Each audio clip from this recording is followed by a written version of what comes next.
Hello बच्चों, आप सब कैसे हैं? मैं उम्मीद करता हूं कि बहुत अच्छे होंगे। मैं आकाश कुमार बढ़ाना आईसीटी वर्चुअल क्लासरूम में आपका बहुत बहुत स्वागत करता हूं बच्चों। और आपको जैसे पता है कि हम लोग 11वीं क्लास में इकोनॉमी सब्जेक्ट आपका पढ़ रहे हैं और उसके अंतर्गत हम लोग 3 लेक्चरों को आपका बहुत अच्छे से हम लोग आपका देख चुके हैं। अंतिम लेक्चर हमने भारतीय अर्थव्यवस्था का 1950 से लेकर 1990 का जो बीच का समय है उस सारे समय का हम लोगों ने अध्ययन किया कि कैसे हमारी नीति रणनीति रही है, उनके विषय में पढ़ा।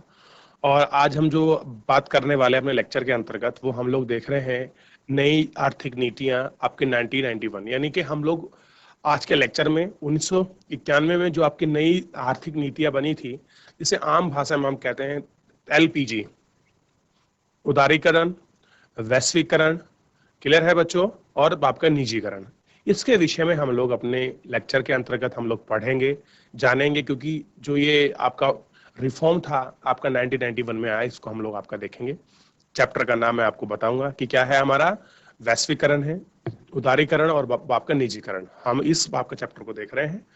आगे चलते हैं हम लोग और ध्यान देंगे हम लोग बच्चों आपका डिजिटल बोर्ड की तरफ।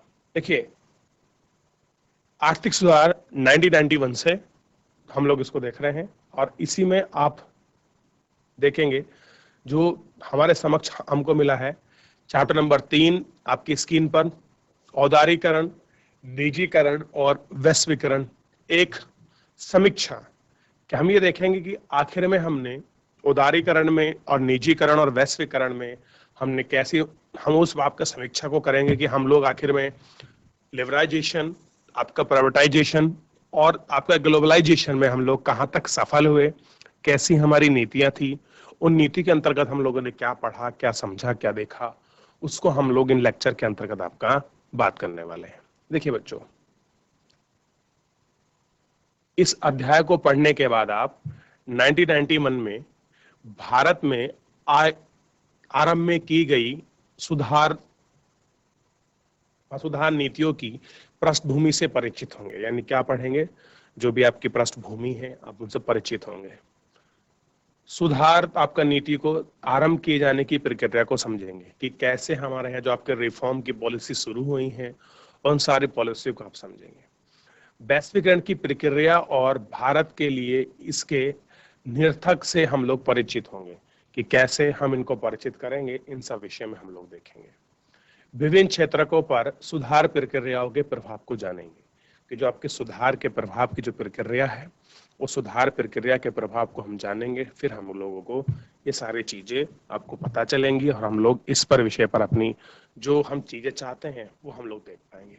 तो इन पॉइंट पर हम लिए मेनली क्या है आपके बात करने वाले हैं और इनको हम लोग इस लेक्चर में आपके सीखने वाले हैं। चलिए, जैसे कि ध्यान देना है बच्चों, क्योंकि जब भी हम कोई अपना लेक्चर शुरू करते हैं एक छोटी कोटेशन के साथ, कुछ शब्दों के साथ हम लोग शुरू करते हैं। आज के विश्व में आम सहमति है कि केवल आर्थिक विकास ही सब कुछ नहीं है। कह रहे कि आज विश्व में सहमति बनी हुई है कि आर्थिक जो विकास है, जो इकोनॉमिकल जो आपका डेवलपमेंट है, वो ही सब कुछ नहीं है, तथा सकल घरेलू उत्पाद ही समाज की प्रगति का एकमात्र सूचक नहीं है। और हम ये नहीं कह सके कि अगर किसी की जीडीपी में अच्छा वो आपको विकास दे रहा, आपको दिखाई दे रहा है, तो आपको प्रगति दिखाई दे रही है, तो वो क्या होगा, वो आपका डेवलपमेंट हो, ऐसा जरूरी नहीं है। वो ऐसा अनिवार्य एक पॉइंट हो, यह आवश्यक नहीं है। के आर नारायण भारत के पूर्व राष्ट्रपति, उनका एक कथन था। अब आपके लिए प्रश्न ये है कि के आर नारायण भारत के कौन से राष्ट्रपति थे, ये आपको स्वयं ढूंढ कर लाना है। देखिए, दो प्रकार में, एक आपको व्यक्तिगत रूप में कि कौन से नंबर के राष्ट्रपति बने, और दूसरा कार्यकाल के अनुसार। इन दोनों को खोजिए और आप फिर मेरे को नेक्स्ट लेक्चर में कमेंट सेक्शन के माध्यम से आप मेरे को बताइए, ठीक है? जो बच्चा बताएगा मैं उसका नाम यहाँ लूंगा अपनी कक्षा में। चलिए देखते हैं, परिचय पढ़ते हैं सबसे पहले आपके चैप्टर का कि आखिर में परिचय में है क्या चैप्टर को। क्योंकि हम जब तक किसी चीज का परिचय नहीं पढ़ते, हमको कैसे पता लगेगा कि हम किसके विषय में क्या जानकारी, क्या नीति, क्या चीजें पढ़ रहे हैं। देखिए, आपने पिछले अध्याय में पढ़ा है कि स्वतंत्रता के बाद भारत ने मिश्रित अर्थव्यवस्था के ढांचों को अपनाया। यानी कि जैसे हम स्वतंत्र हुए, उसके होने के बाद अगर हमने कुछ चीज फॉलो की, वो क्या करी कि हम स्वतंत्रता के बाद जो है हम क्या करेंगे, जो मिश्रित अर्थव्यवस्था है, मिश्रित अर्थव्यवस्था को हम लोग अपनाएंगे। क्लियर है? उसमें क्या होगा कि जो आपकी मिक्स्ड इकोनॉमी है हमने उसको एक्सेप्ट की, इतना आपको ध्यान है। इसमें पूंजीवादी अर्थव्यवस्थाओं की विशेषता के साथ समाजवादी अर्थव्यवस्था की विशेषताएं एक साथ थी, यानी कि जो हमारी अर्थव्यवस्था थी कौन सी, मिश्रित अर्थव्यवस्था।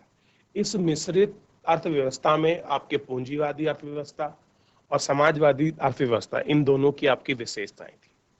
कुछ विद्वानों का तर्क है कि इन वर्षों में इस व्यवस्था के नियमन और नियंत्रण के लिए इतने अधिक नियम कानून बनाए गए कि उनसे आर्थिक समृद्धि और विकास में समूची आपकी प्रक्रिया ही अवरुद्ध रह गई। अब देखिए हम लोग क्या कर पाए, जितना हमको डेवलपमेंट चाहिए था, जितनी हमको सारी चीजें चाहिए थी, जितना हम लोग आपका विकास चाह रहे थे, वो सब चीजें इस स्तर तक हम लोग क्या है बच्चों आपका नहीं कर पाए। ठीक है, हम लोगों को देखना है कि जितना हम लोगों को अपना डेवलपमेंट चाहिए था, सारे प्रोसेस चाहिए थी, वो सारी प्रक्रिया, वो सारी चीजें जो है हम लोग अपने लेक्चर के अंतर्गत नहीं कर पाए।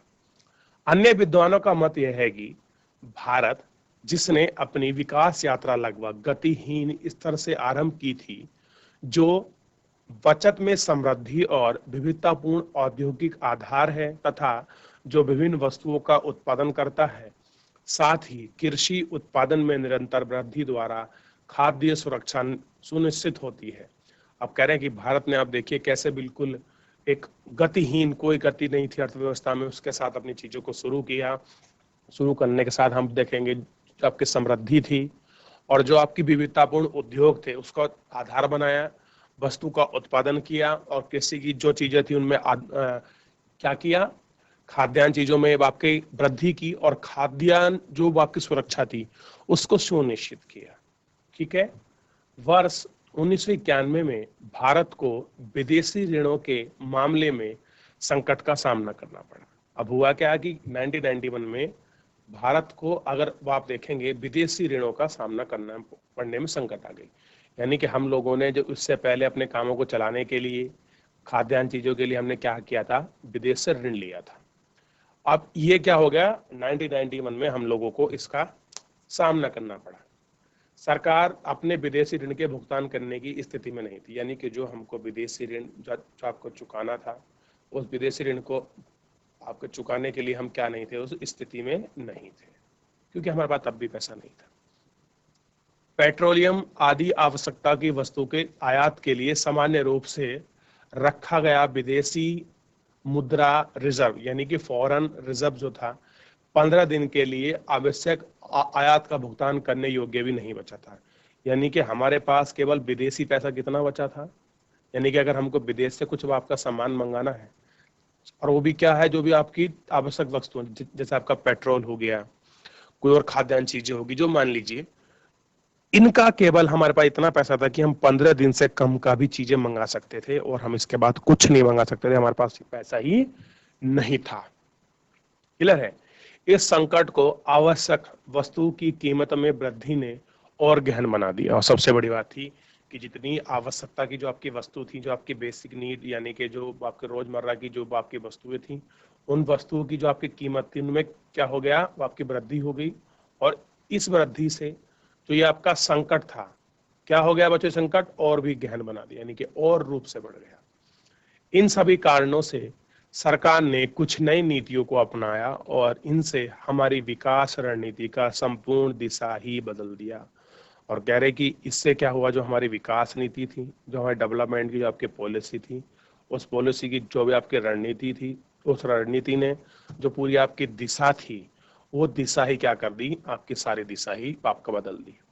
इस अध्याय में हम उस आर्थिक संकट की पृष्ठभूमि, सरकार द्वारा बनाई गई नीतियां तथा अर्थव्यवस्था के विभिन्न क्षेत्रों को पर उन नीतियों के प्रभाव का विचार करेंगे। यानी कि हम सब क्या करेंगे, उन अर्थव्यवस्था के जितने भी प्रभाव हैं, विचार है, नीति हैं, उन नीति को, उन प्रभाव को, उन विचार को हम लोग आपका अपने लेक्चर के अंतर्गत पढ़ेंगे। क्लियर है?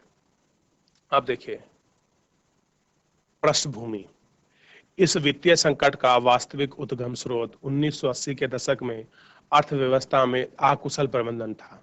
और कह रहे कि आखिर में ये ऐसा हुआ क्यों कि हमारे सामने वैश्विक संकट खड़ा हो गया, हमारे घरेलू वस्तु के जो रेट थे वो बहुत ज्यादा ऊपर पहुंच रहे थे, और हम लोगों को ऐसा क्या पड़ गया कि हमको विदेशी ऋण चुकाने के साथ साथ हमारा फॉरेन रिजर्व समाप्त हो रहा था। इन सब के अगर हम कारणों को देखें तो जो हमने 1980 के दशक में जो हमने अर्थव्यवस्था का अकुशल आपका प्रबंधन किया है, अनस्किलफुल जो आपका मैनेजमेंट हमने किया है, वो मैनेजमेंट हम लोगों को बड़ा भारी पड़ गया। ठीक है, अब देखिए, सामान्य प्रशासन चलाने और अपनी विभिन्न नीतियों के क्रियान्वयन के लिए सरकार करों और सार्वजनिक उद्यमों के आदि के माध्यम से फंड जुटाती है।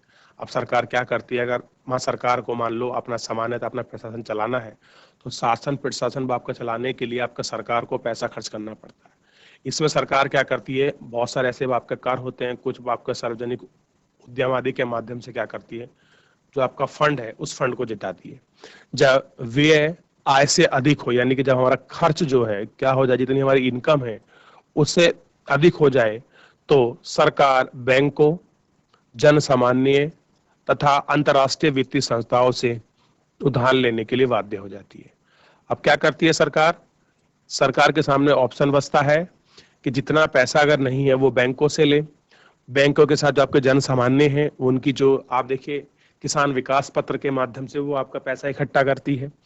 अंतर्राष्ट्रीय जो आपकी फाइनेंस जो आपकी संस्था है, जैसे IMF हो गया, आपका वर्ल्ड बैंक हो गया, एशियन डेवलपमेंट बैंक हो गया, इन सब के माध्यम से क्या करती है, वो अपना ऋण जुटाती है। ठीक, इस प्रकार वह अपने घाटे का वित्त प्रबंधन करती है। कह रहे कि वो क्या करती है, जो उनका घाटा है, जो उनका लॉस है, उसका वित्तीय क्या करती है, आपका वित्तीय प्रबंधन करती है कि फिलहाल काम चले, उस काम के लिए वो पैसा जुटाती है। कच्चे तेल आदि के आयात के लिए हमें डॉलर से में भुगतान करना होता है, यानी कि जो भी हम लोग आपका तेल मंगाते हैं, इस तेल मंगाने के लिए हमें क्या क्या करना पड़ता है कि जो आपका डॉलर है उस डॉलर में हम लोगों को आपका भुगतान करना पड़ता है। ये डॉलर हमें अपने उत्पादन के निर्यात द्वारा प्राप्त होते हैं, और हमको क्या होता है, जो हमारे आपके डॉलर हैं और जो हम आपका निर्यात करते हैं उस निर्यात द्वारा हमको पर्याप्त करना पड़ता है। अब देखिए, इस अवधि में सरकार की विकास नीतियों की आवश्यकता रही, क्योंकि स्वराज कम होने पर बेरोजगारी, गरीबी और जनसंख्या विस्फोट के कारण सरकार को अपना राजस्व अधिक से अधिक खर्च करना पड़ा। अब देखिए, सरकार ने क्या किया, ये जो आपकी बीच की अवधि रही थी, इस बीच की अवधि में जो आपका सरकार है और सरकार की जो भी आपकी विकास की नीतियां हैं, उसमें क्या इंपॉर्टेंट रहा कि सबसे पहले एक तो वो आपका राजस्व कम आया, फिर आपका बेरोजगारी बढ़ी, गरीबी बढ़ी और जनसंख्या विस्फोट, यानी कि जनसंख्या भी बहुत मात्रा में बढ़ी। इन सब के कारण क्या हुआ कि जो आपका राजस्व था वो सरकार को क्या करना पड़ा, अधिक खर्च करना पड़ा।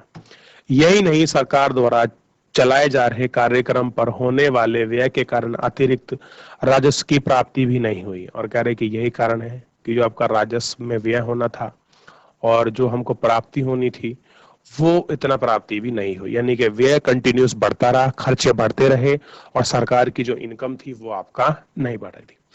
जब सरकार को प्रतीक्षा और सामाजिक क्षेत्रों पर अपने संसाधनों का एक बड़ा अंश खर्च करना पड़ता था और यह स्पष्ट था कि उन क्षेत्रों से किसी शीघ्र प्रतिफल की संभावना नहीं थी, यानी कि जो हम सामाजिक क्षेत्रों में अपना पैसा खर्च कर रहे थे और कैसा एक बड़ा अंश, और उस एक बड़े अंश से स्पष्ट था कि किसी भी क्षेत्र में शीघ्र रूप से क्या था, वो आपका संभावनाएं आपकी नहीं थी।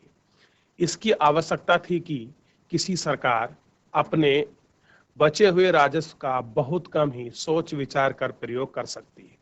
बढ़ते हुए खर्चों की पूर्ति के लिए सार्वजनिक उद्यमों से भी अधिक आय अर्जित नहीं हो पा रही थी। कई बार तो अंतर्राष्ट्रीय संस्थाएं तथा अन्य देशों से उधार ली गई विदेशी मुद्रा को उपभोग कार्य पर ही खर्च कर दिया गया, और बहुत बार तो ऐसा हुआ कि जितने आपने पैसे लिए हैं और चीजें ली हुई हैं, जो भी हमने पैसे लिए जा रहे हैं, जो अंतर्राष्ट्रीय संस्था हमने उधार लिया है वो हमने उपभोक्ता के कार्यों पर ही क्या कर दिया, खर्च कर दिया। अब देखिए, आपको इन सब चीजों से जानकारी मिल रही होगी कि 1991 में हमारी इतनी बुरी स्थिति थी कि हम लोग अपना शासन प्रशासन चलाने के लिए हम लोगों को हर चीज के लिए जो है ऋण की आवश्यकता हो रही थी, यानी कि हमारे पास आर्थिक संकट हमारे पूरे देश में आपका चरमरा गया था, हम पूरी तरह से फंस चुके थे। यानी कि जो हम डेवलपमेंट की बात कर रहे थे, जो हम विकास की बात कर रहे थे 1980 तक, वो हमारा बहुत सही रहा, हम लोग प्रगति कर पाए सर्विस सेक्टर में, औद्योगिक क्षेत्र में, कृषि क्षेत्र में, हर क्षेत्र हमारा बढ़ा था। लेकिन उसी 1980 के दशक में जो हमारी पॉलिसी बनी, जो हमारा अकुशल प्रबंधन रहा, उस अकुशल प्रबंधन का उस 10 साल का इफेक्ट हमको 1991 में बड़े स्पष्ट रूप से दिखाई दिया, और हम एक बर्बाद होने की कगार पर, एक हमारा देश दिवालिया होने की कगार पर, हम डूबने की कगार पर आके खड़े हो गए। सोचिए, जब हमारा विदेशी रिजर्व केवल 15 दिन से भी कम बचा था जिससे हम पैसा मंगा सकते थे, हमारे पास अपना शासन प्रशासन चलाने के लिए पैसा नहीं था, हम लोगों को विदेशी संस्थाओं, जो आपके विदेशी, जो आपके वित्तीय की जो आपकी संस्थाएं हैं, उनको पर निर्भर रहना पड़ रहा था। हमारे सामने एक बहुत बड़ा आर्थिक संकट आकर सामने खड़ा हो गया था। क्लियर है? अब देखिए, इस प्रकार अनावश्यक खर्चों को नियंत्रित करने का ना तो कोई आपका प्रयास किया गया और ना ही कोई आपका निरंतर बढ़ते हुए आयात के लिए वित्त जुटाने की दृष्टि से निर्यात संवर्धन पर ही पर्याप्त ध्यान दिया गया। कह रहे ना तो हमने ये खर्च करा कि जो हमारे हम लोग आवश्यकता से अधिक जो अपना पैसा खर्च कर रहे हैं उस पर कैसे नियंत्रण किया जाए, और ना ही कोई आपका ये प्रयास किया गया कि जो आपका निरंतर जो आय है जो आपकी बढ़ रही है, जो वित्त है, उसको जुटाने के लिए हम क्या दृष्टि करें, क्या उसके लिए संवर्धन करें, इसके लिए कोई पर्याप्त हमने ध्यान नहीं दिया। अब देखिए, 1980 के दशक के अंत तक सरकार का व्यय उसके राजस्व से इतना अधिक हो गया कि ऋण के द्वारा व्यय धारण क्षमता से अधिक माने जाने लगा। कह रहे कि 1980 का जो आपका दशक था, उसके अंतिम तक क्या हुआ कि जो आपकी सरकार थी उसका जो खर्च था उसके राजस्व से क्या हो गया बच्चों, इतना अधिक हो गया कि ऋण के द्वारा व्यय धारण क्षमता से अधिक माने जाने लगी। यानी कि ऋण ले लो लेकिन आपको खर्चा आपका जो था वो बहुत ज्यादा हो रहा था। अनेक आवश्यक वस्तुओं की जो आपकी कीमतें थी वो आपके तेजी से बढ़ रही थी। आयात में वृद्धि वह इतनी तीव्र रही कि निर्यात की संवर्धन से कोई तालमेल नहीं था। यानी कि हम आयात बहुत ज्यादा कर रहे थे, निर्यात बहुत कम कर रहे थे, इनका आपस में कोई तालमेल नहीं था, कोई कनेक्शन नहीं था किसी प्रकार का भी। तो चीजें निरंतर हमारे हाथ से जो था बच्चों वो छूटती ही जा रही थी। आप ऐसे मानिए, जैसे कि हमने पहले भी कहा, विदेशी मुद्रा के सुरक्षा भंडार इतने क्षीण हो गए कि देश की 2 सप्ताह की आयात की आवश्यकता को पूरा नहीं कर पा रहे थे। कह रहे कि जो विदेशी मुद्रा थे वो इतने क्षीण हो गए कि बच्चों आपको ध्यान देना है कि जो उनके सुरक्षित जो आपके भंडार थे वो इतने क्षीण हो गए कि जो देश को आपके 2 सप्ताह को पूरा करने के लिए जो आवश्यक आपका पैसा था वो भी नहीं था। अंतर्राष्ट्रीय उधारदाताओं की ब्याज चुकाने के लिए भारत सरकार के पास पर्याप्त विदेशी मुद्रा नहीं बची थी। इतना ही नहीं, कोई देश या अंतर्राष्ट्रीय निवेशक भी भारत में निवेश करना नहीं चाहता था। अब देखिए, ना तो हमारे पास पैसा बचा भारत सरकार के पास, न ही विदेशी मुद्रा बची, और ना ही कोई अंतर्राष्ट्रीय संस्था या कोई आपका निवेशक या दोस्त भारत में निवेश करना नहीं चाहता था। यानी कि टोटल लॉस मेकिंग सेक्टर हमारे इंडिया में था। उस स्थिति में अंतर्राष्ट्रीय पुनर्निर्माण और विकास बैंक यानी कि IBRD, जिसने सामान्यतः विश्व बैंक का नाम दिया जाता है, और अंतर्राष्ट्रीय मुद्रा कोष का दरवाजा खटखटाया। हम लोग कहाँ पहुंचे? वर्ल्ड बैंक के पास, और कहाँ पहुंचे? IMF के पास, जो अंतर्राष्ट्रीय मुद्रा कोष है उनके पास गए। उसने देश को $7 बिलियन का ऋण उस संकट का सामना करने के लिए मिला। अब कह रहे कि हम लोगों को क्या मिला? $7 बिलियन का हम लोगों को ऋण मिल गया उस संकट का जो है आपका सामना आप करने के लिए। किंतु उस ऋण को पाने के लिए इन संस्थाओं ने भारत सरकार के पास कुछ आपकी शर्तें लगाई। जैसे सरकार उदारीकरण करेगी, यानी कि अपने यहाँ लिबरलाइजेशन लाएगी। अब कैसा लिबरलाइजेशन, उसको समझेंगे। निजी क्षेत्रों पर लगाए जो आपके प्रतिबंध थे उनको हटाएगी, यानी कि जो आपके लाइसेंस पॉलिसी है और कुछ चीजों में केवल आपका सरकारी अपना उद्योग जमा सकती है, अब वहां आपका जो आपकी निजी कंपनी है वो भी जमाएंगी। अनेक क्षेत्रों में आपका सरकारी हस्तक्षेप आपका कम होगा, यानी कि हर चीज में गवर्नमेंट का इंटरफेरेंस बहुत ज्यादा है, आप उसको कम करेंगे। साथ ही यह भी अपेक्षा की गई कि सरकार और अन्य देशों के बीच व्यापारिक जो आपके विदेशी व्यापार पर लगे प्रतिबंध भी हटेंगे। यानी कि जो आपने टैरिफ लगा रखे हैं, जो आपने विदेशी व्यापार पर जो आपने प्रतिबंध लगा रखा है कि हम वस्तुएं नहीं मंगाएंगे और हम अपने लोग अपने देश की वस्तुएं मंगाएंगे, ये सारे आपको सब चीजें हटानी पड़ेंगी। यानी कि कुल मिलाकर आपको आर्थिक नीतियों में जो आपने बना रखी हैं विदेशी व्यापार पर जो प्रतिबंध वो हटाना पड़ेगा। जो कुछ ऐसे फैक्टर लगाए कि जहां आपका निजी क्षेत्र काम नहीं कर सकता, वो सारी जो रिस्ट्रिक्शंस हैं वो आपको हटानी पड़ेंगी। इसके साथ ही आपको ऋण मिलेगा। भारत ने विश्व बैंक और अंतर्राष्ट्रीय मुद्रा कोष की यह शर्त मान ली और नई आर्थिक नीति की घोषणा कर दी। अब क्या किया, जो उन्होंने शर्त रखी थी उस शर्त को मान लिया और नई जो आर्थिक नीति थी उसकी घोषणा कर दी। इस नई आर्थिक नीति में व्यापक आर्थिक सुधार को सम्मिलित किया गया। ये व्यापक का मतलब बहुत आपका बड़े स्तर पर आर्थिक जो सुधार थे उसको शामिल किया। इन समस्त नीतियों का उद्देश्य अर्थव्यवस्था में अधिक स्पर्धापूर्ण व्यावसायिक वातावरण की संरचना करना तथा फर्म के प्रवेश में फर्म में जो आपका विदेश मतलब जो आपका व्यापार में आपका प्रवेश करना और उनकी समृद्धि में आने वाली बाधाओं को दूर करना। अब क्या कोशिश करी गई कि जो भी आर्थिक नीति हो रही है, क्या उद्देश्य रखा गया? उसका उद्देश्य ये रखा गया कि जितनी भी अर्थव्यवस्था है उसमें हम लोग क्या करेंगे, व्यवसाय का जो माहौल है उसको बनाएंगे, विदेशी फर्म की रचना करेंगे और आने वाली जो समृद्धि है उनमें जो आ रही बाधाएं हैं उनको दूर करेंगे। इन नीतियों को दो उप समूह में विभाजित किया जा सकता है, एक स्थायित्वकारी उपाय और एक आपका संरचनात्मक सुधार। यानी कि एक ऐसे उपाय जिनको हम स्थित कर कर उनका उपाय दूर कर सकते हैं, एक हम स्ट्रक्चर वेस में हम लोग उनमें रिफॉर्म कर सकते हैं। अब देखिए, स्थायित्वकारी जो आपके उपाय थे वो कैसे थे? अल्पकालीन, यानी कि वो शॉर्ट टर्म वाले थे। कैसे थे आपके? शॉर्ट टर्म वाले थे, ठीक, जिनका उद्देश्य भुगतान संतुलन में आई गई आपको त्रुटियों को दूर करना था। यानी कि बैलेंस ऑफ पेमेंट में जो आपकी समस्या हो रही थी, आयात और निर्यात के जो हम लोग आपका कर रहे थे, आयात बहुत ज्यादा था, निर्यात कम था, तो ऐसी स्थिति को संतुलित करने के लिए हम लोगों ने क्या किया था, स्थायित्वकारी जो आपके उपाय थे हमने उनका एक्सेप्ट किया और मुद्रा स्फीति का नियंत्रण करना था। सरल शब्दों में कहें, इसका अर्थ पर्याप्त विदेशी मुद्रा भंडार बनाए रखने और बढ़ती हुई कीमतों पर अंकुश लगाने की आवश्यकता थी। यानी कि और दूसरी हम ये बात कर रहे थे कि हमारे पास फॉरेन रिजर्व कैसा है, वो आपका होना चाहिए और फॉरेन रिजर्व के साथ जो हमारी विदेशी कीमतें जो आपके बढ़ रही हैं, जो आपकी चीजें बढ़ रही हैं, उन पर हम लोगों को क्या लगाना है, अंकुश लगाना है। अब देखिए, संरचनात्मक जो आपके सुधार हैं वे दीर्घकालीन उपाय थे। यानी कि वो कैसे थे? आपके लॉन्ग टर्म उपाय थे, जिनका उद्देश्य अर्थव्यवस्था की कुशलता को सुधारना और अर्थव्यवस्था का विभिन्न क्षेत्रों में अनियमितताओं को दूर करना, कर भारत की अंतर्राष्ट्रीय प्रतिस्पर्धा क्षमता को संवर्धन करना। इस दृष्टि से हाँ, सरकार ने अनेक आपकी नीतियां आपके प्रारंभ की।